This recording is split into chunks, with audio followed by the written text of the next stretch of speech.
Hello guys, welcome in your favourite physics channel Vikas Anand physics videos.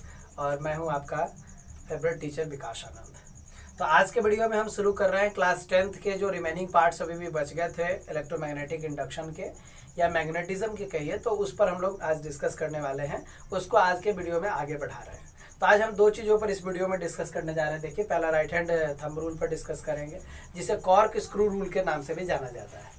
और दूसरा Faraday's law of electromagnetic induction पे हम लोग चर्चा करेंगे कि क्या है, क्योंकि इससे पहले मैंने इलेक्ट्रोमैग्नेटिक इंडक्शन बता दिया है।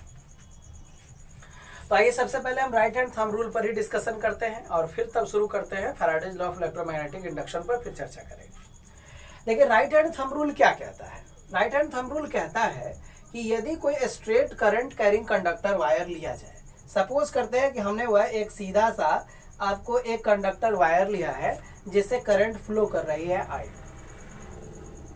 तो जाहिर सी बात है कि जब इससे करंट फ्लो करेगी तो आप जानते हैं कि इसके चारों तरफ कंसेंट्रिक सर्कल्स के रूप में क्या बनेगा, मैग्नेटिक फील्ड बनेगा। तो मैग्नेटिक फील्ड का डायरेक्शन किधर की ओर होगा, इसको समझना है। यहां से देखिए, दो तीन चीजें जब आप और भी आगे के क्लासेस में जब आप डिस्कस करेंगे, पढ़ेंगे, तो इसमें बहुत सारी चीजों के बारे में भी पढ़ना है, या बहुत तरह के क्वेश्चंस आते हैं उसे भी कैसे बनाएंगे, इन तमाम चीजों को भी डिस्कस करेंगे। तो फिलहाल देख रहे हैं राइट हैंड थंब रूल को, इसे कॉर्क स्क्रू रूल भी कहते हैं, सब पर हम डिस्कस करेंगे। तो ये मैंने क्या किया है, ये देखिए मैंने एक स्ट्रेट कंडक्टर वायर लिया है और इससे करंट देखिए आई करंट फ्लो कर रही है। तो राइट हैंड थंब रूल क्या कहता है, राइट हैंड थंब रूल कहता है कि इस कंडक्टर वायर को आप अपने दाहिने हाथ से पकड़िए। सपोज करते हैं कि एक कंडक्टर वायर है, हमने इसे अपने दाहिने हाथ से पकड़ा है।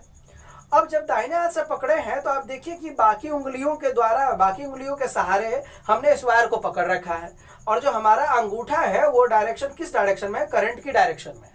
यदि करंट नीचे बह रहा होगा तो कैसे पकड़ेंगे, इसे ऐसे पकड़ेंगे। यानी अंगूठे का जो डायरेक्शन है हमेशा किस डायरेक्शन में होना चाहिए, हमेशा ही आपको करंट के डायरेक्शन में होना चाहिए। यानी the direction of thumb is always in the direction of electric current. Then rest fingers indicates the direction of magnetic field. तो बाकी उंगलियों का जो डायरेक्शन होगा वो क्या रिप्रेजेंट करेगा, वो रिप्रेजेंट करेगा कि मैग्नेटिक फील्ड का डायरेक्शन किधर से किधर की ओर है। यदि आप इस कंडक्टर वायर से करंट ऊपर की ओर जा रही है, आप इसे ऐसे पकड़ते हैं तो देखिए करंट का डायरेक्शन अंगूठा इंडिकेट कर रहा है। तो बाकी उंगलियों की डायरेक्शन आप देख लीजिए किधर की ओर है, यानी उसकी जो सर्कल्स बनेंगी वो ऐसे होंगी, एंटी क्लॉकवाइज डायरेक्शन में ऊपर जाएगी। लेकिन यदि हम इसे ऐसे पकड़ते हैं नीचे की ओर, देखिए करंट का डायरेक्शन किधर जा रहा है, नीचे की ओर जा रहा है। आपकी उंगलियों का डायरेक्शन क्या कह रहा है, आपकी उंगलियों का डायरेक्शन ऐसा है, यानी क्लॉकवाइज डायरेक्शन में हो रहा है। तो राइट हैंड थंब रूल यही है आपका कि स्ट्रेट करंट कंडक्टर वायर से करंट जाएगी तो किधर की ओर मैग्नेटिक फील्ड बनेगा, इस पे है। इसे कॉर्क स्क्रू रूल के नाम से भी जाना जाता है। क्यों जाना जाता है समझिए। कॉर्क स्क्रू कहने का मतलब है कि जो आप नट बोल्ट देखते हैं अपने घरों में या बहुत सारे मशीनरी पार्ट्स में कसा हुआ होता है, तो अब क्या करते हैं, उसको हम मान ली कि किसी स्क्रू ड्राइवर से लेकर ऐसे कसते हैं। ध्यान रखिए, जब हम स्क्रू ड्राइवर पकड़ते हैं तो अंगूठा नीचे की ओर होता है, बाकी उंगलियों को हमने ऐसे पकड़ रखा है। अब जब आप स्क्रू से ऐसे कसेंगे तो इसका डायरेक्शन किधर की होगा, स्क्रू कसाता हुआ नीचे की ओर जाएगा। और आपकी उंगली का डायरेक्शन किधर हो रहा है, आपके देखिए आपकी उंगली इधर की ओर हमेशा प्रोजेक्ट कर रही है, घूम रही है। तो कॉर्क स्क्रू रूल भी यही कहता है कि आपकी बाकी उंगलियों का जो डायरेक्शन है वो मैग्नेटिक फील्ड का डायरेक्शन बता रहा है, और अंगूठे का डायरेक्शन करंट की डायरेक्शन को इंडिकेट करता है। तो that is the right hand thumb rule, या इसे हम लोग कॉर्क स्क्रू रूल के नाम से भी जानते हैं। अब एक और खास बात है कि ये देखिए स्ट्रेट करंट कंडक्टर वायर आपने लिया है और इसमें क्या बह रही है, करंट बह रही है। तो आपको किसी पर्टिकुलर पॉइंट पे पता करना है कि मैग्नेटिक फील्ड अंदर की ओर होगी या बाहर की ओर होगी। सपोज ये पॉइंट पी मान लेते हैं, मान ली इस पॉइंट पर, पी पॉइंट पर वो हमको पता करना है कि मैग्नेटिक फील्ड किस डायरेक्शन में है, ऊपर की ओर है या अंदर की ओर है। देखिए, अंदर की ओर के लिए हमेशा क्रॉस चिन्ह का इस्तेमाल किया जाता है। कहीं किसी पॉइंट पर यदि आप ऐसा क्रॉस देखें तो आप समझिए कि वहां मैग्नेटिक फील्ड की डायरेक्शन को अंदर की ओर बताया जा रहा है। और यदि केवल इस क्रॉस को हटाकर हम यदि एक डॉट दे दें तो इसका मतलब होता है कि ऊपर की ओर है। चलिए इस बात को देखते हैं। तो हम क्या करेंगे कि इसको देखने के लिए, समझने के लिए, कहता है कि करंट कैरिंग वायर के, जो करंट कैरिंग वायर है उसके आसपास में, अगल बगल में, यदि आपको किसी पॉइंट पे पता करना है कि मैग्नेटिक फील्ड की डायरेक्शन क्या होगी, तो बिल्कुल वही रूल अपनाएंगे। इसे हम लोग पाम रूल भी कहते हैं। यानी जो आपका करंट का डायरेक्शन है उधर आप अंगूठा को ऐसे रखिए, जिस पॉइंट पर आपको पता करना है उधर की ओर अपने पाम यानी हथेली को खोलिए और अपनी हथेली को चलाइए। चलाइए मतलब देखिए कि किधर मूव कर रहा है। तो हथेली का मूवमेंट हमेशा इधर की ओर होगा, इधर तो मूवमेंट कर नहीं सकते। तो देखिए इस पॉइंट के लिए ये करंट कैरिंग वायर है, इस पर हमने ऐसे अंगूठा रखा, पाम इधर की ओर खोला, हाथ को चलाया, तो ये बता रहा है कि अंदर की ओर होना चाहिए। तो यहाँ पर हम क्या कर देंगे, क्रॉस का चिन्ह देंगे, यानी इस पॉइंट पर मैग्नेटिक फील्ड की डायरेक्शन अंदर की ओर होगी। अब देखिए आप, अब इसी पॉइंट को हम इधर कर दे रहे हैं, तो देखिए इसकी डायरेक्शन बदल जाएगी। इस पॉइंट पर क्या होगा, हम इस अपने अंगूठे को क्या मैंने क्या किया है, देखिए हमने जो करंट कैरिंग वायर है उसके अलोंग रखा है, अपने पाम को इधर की ओर घुमाया है, देख लीजिए, है ना। अब हमारा पाम किधर की ओर खुल रहा है, इधर की ओर खुल रहा है, यानी अपवर्ड डायरेक्शन में आ रहा है। तो इस पॉइंट पर अपवर्ड डायरेक्शन में होगा, यानी हमें एक डॉट से इसको दिखाएंगे। तो ये था हमारा राइट हैंड थंब रूल, इसे कर्वेस्क रूल भी कहते हैं, बाद में हमने आपको इसे पाम रूल भी कहते हैं। पाम रूल शॉर्ट में पाम रूल के रूप में मैंने आपको ये पहचानने का बताया कि करंट कैरिंग वायर के अगल बगल में या किसी भी पॉइंट पर आप पता करना चाहें कि मैग्नेटिक फील्ड का डायरेक्शन किधर की ओर होगा, तो उसके लिए हम लोग पाम रूल लगाकर उसे यूज कर सकते हैं, उसे जान सकते हैं कि क्या होगा। तो चलिए आप वीडियो पॉज करें और राइट हैंड थंब रूल को लिख लें। राइट हैंड थंब रूल क्या कहता है कि कोई भी स्ट्रेट करंट कंडक्टर वायर से यदि करंट उससे फ्लो कर रही है, तो हमें यदि पता करना है कि मैग्नेटिक फील्ड का डायरेक्शन किधर की ओर होगा, तो हमें उसे अपने राइट हैंड से यानी दाहिने हाथ से इस तरह से पकड़िए कि जो करंट का डायरेक्शन है वो अंगूठे के डायरेक्शन में हो, तो बाकी उंगलियों का डायरेक्शन मैग्नेटिक फील्ड की डायरेक्शन को बताता है। That is the right hand thumb rule. आपको ये डिस्क्रिप्शन में नीचे वीडियो बना रहा हूँ, वहां पे सारे अब जितने भी डिफिनेशंस है, वो बहुत सारे बच्चों का हमेशा कमेंट होता है कि सर डेफिनेशंस को आप लिख नहीं रहे या उसे बता नहीं रहे। तो देखिए डेफिनेशन लिखने के पीछे वजह है कि हमारे हिंदी मीडियम और इंग्लिश मीडियम दोनों के बच्चे पढ़ रहे हैं। मैं हिंदी और इंग्लिश यानी बायोलिंगुअली मैं इसको डिस्कस कर रहा हूँ। ऐसे आपको अब के वीडियो में इंग्लिश में नीचे हर डेफिनेशन आपको लिखा हुआ मिलेगा, तो वहां से आप इसे नोट कर सकते हैं। तो चलिए वीडियो पॉज करें, इसको लिखिए और इसी वीडियो में फिर मैं हाँ तो बच्चों, तो अभी मैंने आपको राइट हैंड थंब रूल के बारे में बताया। तो अब हम लोग देखेंगे Faraday's law of electromagnetic induction. ऐसे इलेक्ट्रोमैग्नेटिक इंडक्शन के बारे में मैंने आपको इससे पहले के वीडियो में इंट्रोडक्शन मैंने दे दिया है कि इलेक्ट्रोमैग्नेटिक इंडक्शन क्या होता है।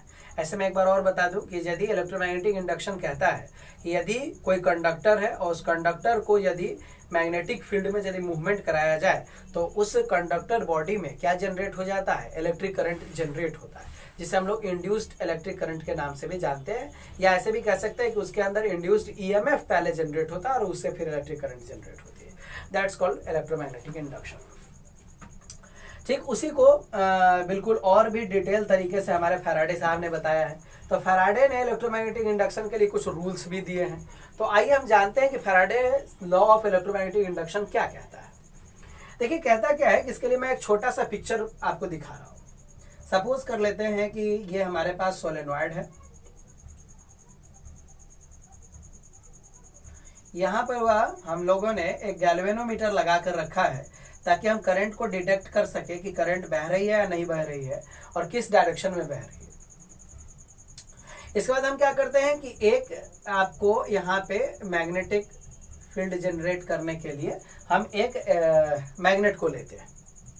अब आप जानते हैं कि मैग्नेट में मैग्नेटिक फील्ड होता है ऑलरेडी, जो मैग्नेटिक फ्लक्स को भी जनरेट करता है। अब हम क्या करेंगे कि इस मैग्नेट को हम इस सोलेनॉइड के पास से बिल्कुल गुजारते हैं, यानी क्रॉस करा रहे हैं। देखिए जब यहाँ से हम इसको क्रॉस करा रहे हैं तो क्या हो रहा है, जब हम इसको तेजी में क्रॉस कराएंगे तो आप देखते हैं कि 1 मिनट के लिए इसमें क्या होती है, इलेक्ट्रिक करंट प्रोड्यूस होता है, जिसका डायरेक्शन हमेशा इसके डायरेक्शन के अपोजिट होता है। यदि ये हुआ इधर से जा रहा है तो करंट इसमें इधर से जाएगी, करंट इसमें इधर से इधर की ओर जाएगी।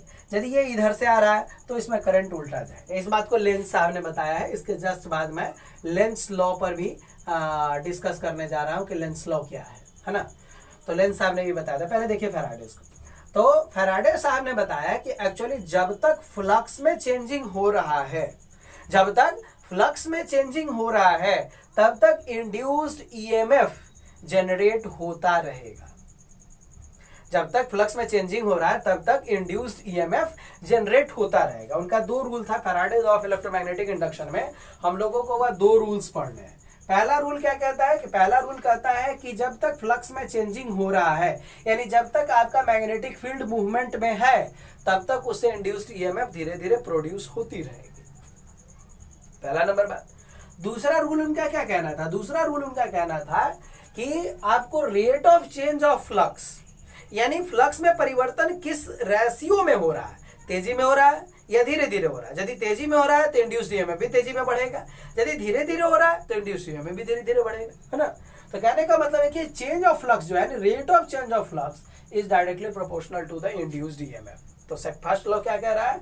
फर्स्ट लॉ कह रहा है कि जब तक फ्लक्स में चेंजिंग हो रहा है तब तक इंड्यूस्ड ईएमएफ जनरेट होता रहेगा, यानी इंड्यूस्ड ईएमएफ जनरेट होता रहेगा जब तक, कब तक? जब तक कि फ्लक्स में चेंजिंग हो रहा है। यानी ऐसे भी कह सकते हैं इसे, फ्लक्स चेंजिंग, है ना, इज डायरेक्टली प्रोपोर्शनल टू क्या? Induced EMF. ठीक है, यानी फ्लक्स में चेंजिंग हो रहा है मतलब इंड्यूस्ड ईएमएफ जनरेट हो रहा है। और दूसरा कहता है इसके जो सेकंड लॉ है आपका, वो फर्स्ट लॉ का ही मैथमेटिकल ऑपरेशंस है। तो rate of change of flux, rate of change of flux is directly proportional to induced EMF. EMF के डायरेक्टली प्रोपोर्शनल होता है। यदि ईएमएफ को हम ई लिख दें, ईएमएफ को यदि ई लिखा जाए तो हम इसे क्या लिख सकते हैं? Rate of change of flux को हम φ2 माइनस φ1 लिखा जा सकता है। अब भाई T2 माइनस T1 कर दीजिए, या यहाँ पे डेल्टा T कर दीजिए, या इसे वो हम delta phi by delta T भी कह सकते हैं। तो देखिए ये φ2 माइनस φ1 क्या है? Rate of change of flux है। T2 माइनस T1 क्या है? समय में उस हिसाब से परिवर्तन को रिप्रेजेंट कर रहा है। तो सेकंड लॉ यही हमारा कहता है। तो ये हो गया आपको Faraday's law of electromagnetic induction, जिसे यहाँ पर मैंने आपके लिए डिस्क्राइब किया है। इलेक्ट्रोमैग्नेटिक इंडक्शन में फैराडेज लॉ ऑफ जो इलेक्ट्रोमैग्नेटिक इंडक्शन है उसका अपना एक क्या बोलते हैं, इंपॉर्टेंट सा रोल है। अब देखिए Faraday's law of electromagnetic induction के बाद यदि हम लोग पढ़ते हैं तो हम लोग लेंज लॉ में आते हैं। लेंज लॉ ये बताता है एक्चुअली में कि आखिर फ्लक्स में चेंजिंग से क्यों यहाँ पर जनरेट होती है इलेक्ट्रिक करंट, है ना। आइए इसी वीडियो में हम लोग देख लेते हैं। तो देखिए एक्चुअली में क्या है कि जब हम इसको आप मोशन में लाते हैं तो आखिर मोशन में लाने के लिए आप कहीं ना कहीं मैकेनिकल एनर्जी को खर्च कर रहे होते हैं। मैकेनिकल एनर्जी लग रही है उसके मूवमेंट कराने। यही मैकेनिकल एनर्जी से क्या चेंज होता है? हमारा हुआ फ्लक्स चेंज होता है, फ्लक्स चेंज होता है, और यही फ्लक्स इसके अंदर इंड्यूस्ड ईएमएफ जनरेट करने का कारण बनती है। यानी जब फ्लक्स चेंजिंग होता है तो एक्चुअली में इसके अंदर, इस कंडक्टर वायर के अंदर जो मौजूद इलेक्ट्रॉन होते हैं, इस इलेक्ट्रॉन पर एक फोर्स काम करता है, और वही फोर्स इसको उसके अंदर, किसके अंदर? वायर के अंदर घूमने के लिए प्रेरित करता है, इंस्पायर्ड करता है या इंड्यूस्ड करता है।